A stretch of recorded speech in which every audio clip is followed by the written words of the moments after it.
Assalamualaikum warahmatullahi wabarakatuh. Halo, perkenalkan, nama saya David Mukhalik dan pada video kali ini kita akan belajar mengenai evolusi jaringan seluler. Seperti yang kita ketahui, jaringan seluler telah memasuki generasi yang kelima dan semakin berkembangnya zaman, tentu saja jaringan seluler mengalami perkembangan yang pesat. Lalu, bagaimana sih sejarah dari jaringan seluler? Mari kita simak pembahasan berikut ini. Yang pertama ada 1G yang merupakan awal dari jaringan seluler. Yang kedua ada 2G yang merupakan revolusi budaya. Yang ketiga ada 3G yang merupakan revolusi paket data. Yang keempat ada 4G yang merupakan era streaming. Dan yang terakhir ada 5G yang merupakan era dari Internet of Things. Masuk ke jaringan 1G. Jaringan generasi awal ini pertama kali dikomersilkan oleh perusahaan Jepang, yaitu Nippon Telegram and Telephone atau NTT pada tahun 1979. Mulanya, jaringan ini hanya diperuntukkan bagi masyarakat kota Tokyo. 5 tahun kemudian, NTT akhirnya berhasil mendistribusikan 1G secara merata di seluruh kota di Jepang. Tak hanya di Jepang, 1G turut diperkenalkan di Amerika pada awal Maret 1983 oleh perusahaan Ameritex. Jaringan 1G kemudian turut didistribusikan di Kanada pada pertengahan tahun 1980-an dan di Inggris pada tahun 1985. Pada era tahun 80-an, jaringan 1G dapat diakses dengan ponsel Motorola Dynatec. Ponsel yang dijuluki The Bridge atau batu bata tersebut memiliki bobot sekitar 1 kg dan dibutuhkan waktu hampir 10 jam untuk mengisi ponsel ini hingga penuh. Wow, sangat rumit tuh kan? Jaringan 1G beroperasi menggunakan teknologi analog bernama Advanced Mobile Phone System atau AMPS. Teknologi ini memanfaatkan modulasi frekuensi division multiple access atau FDMA yang dapat menghasilkan kecepatan maksimum 2,4 kbps. Namun karena masih belum sempurna, tak jarang timbul suara bising yang mengganggu selama berjalannya proses telepon. Tak hanya itu, cakupan jaringannya juga masih belum luas dan sistem keamanannya masih belum dienkripsi. Hal ini memungkinkan pengguna lain untuk menyadap isi pembicaraan telepon menggunakan alat pemindai radio. Karena jaringan seluler telah disempurnakan, 1G kini telah ditinggalkan. Namun, Rusia diketahui menjadi satu-satunya negara yang masih mengoperasikan jaringan 1G hingga saat ini. Selanjutnya ke jaringan 2G. Terlepas dari banyaknya kekurangan 1G, jaringan pionir itu dapat bertahan cukup lama. Hingga pada tahun 1991, di mana jaringan 2G akhirnya pertama kali komersil di Finlandia. Jaringan yang telah mengandalkan teknologi Global System for Mobile Communication atau GSM ini dilengkapi dengan berbagai penyempurnaan. Salah satunya mencakup sistem keamanan yang memungkinkan panggilan telepon yang terenkripsi. Dengan demikian, pengguna dapat lebih tenang saat melakukan panggilan telepon karena tidak lagi dapat disadap. Peningkatan lain datang dari aspek kualitas suara. Pengguna tak lagi menemukan suara statis yang bising saat melakukan panggilan. Soal kecepatan, jaringan 2G menawarkan bandwidth 30 kHz hingga 200 kHz. Selain itu, jaringan ini turut memungkinkan pengguna untuk mengirim pesan SMS dan MMS, meskipun dengan kecepatan rendah hingga 64 kbps. Peningkatan berkelanjutan dari teknologi GSM memperkenalkan jaringan seluler 2.5G. yang menggabungkan kemampuan paket switching dalam bentuk GPRS dan juga teknologi Edge. Jaringan 2.5G mampu menghasilkan kecepatan data hingga 144 kbps, memungkinkan pengguna untuk mengirim dan menerima pesan email dan menjelajahi web. Hal ini menyebabkan pengguna ponsel semakin meningkat hingga permintaan akan data kian membengkak. Masuk ke jaringan 3G. Memasuki era tahun 2000-an, teknologi jaringan 3G mulai diperkenalkan oleh NTT Docomo, tepatnya pada tahun 2001.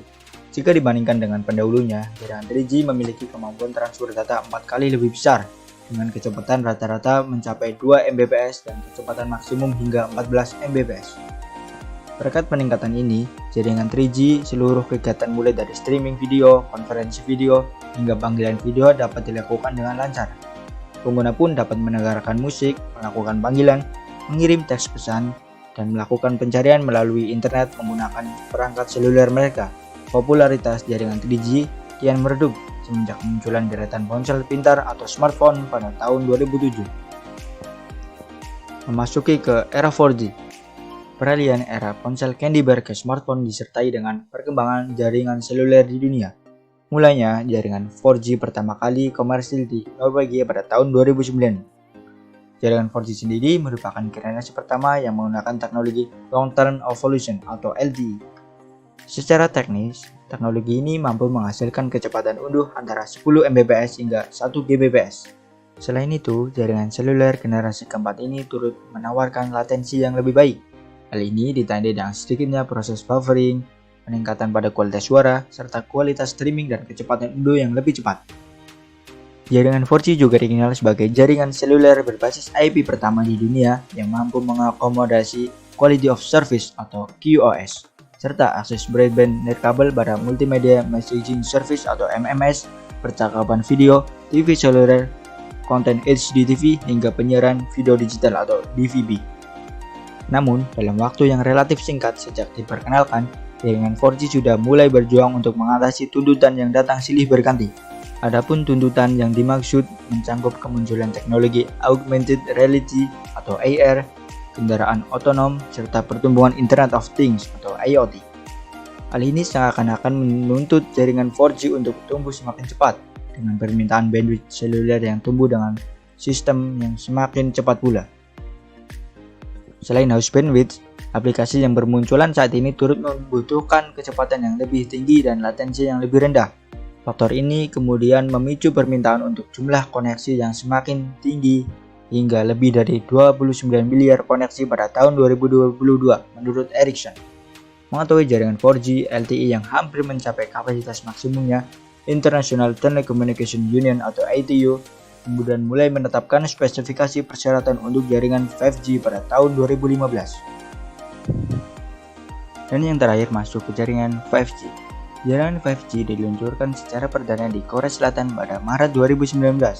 Jaringan seluler generasi kelima ini kemudian diboyong oleh perusahaan provider lokal seperti KT, LG U+, dan SK Telecom. Saat ini, Kanada merupakan salah satu negara bagian yang sudah mengadopsi penggunaan jaringan seluler 5G di kota-kotanya. Dari segi konektivitas, 5G diklaim mampu menyediakan kecepatan data hingga 20 kali lebih cepat dibandingkan 4G. Di Kanada, hasil pengujian speed internet menunjukkan angka 169,46 Mbps atau 205% lebih cepat dari jaringan 4G.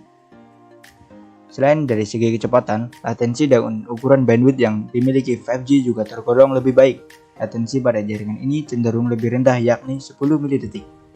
Angka ini menunjukkan perbedaan yang signifikan dari jaringan 4G yang memiliki latensi rata-rata sekitar 50 mili-detik.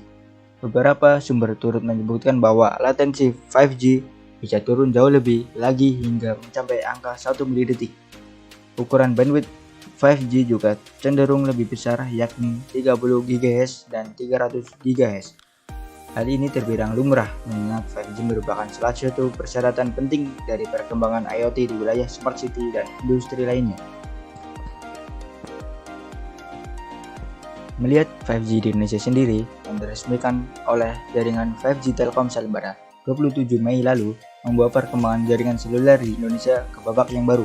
Selaku operator seluler pertama yang menggelar layanan 5G di Indonesia, Telkomsel diketahui menggunakan pita frekuensi 2300 MHz dan 1800 MHz untuk jaringan tersebut.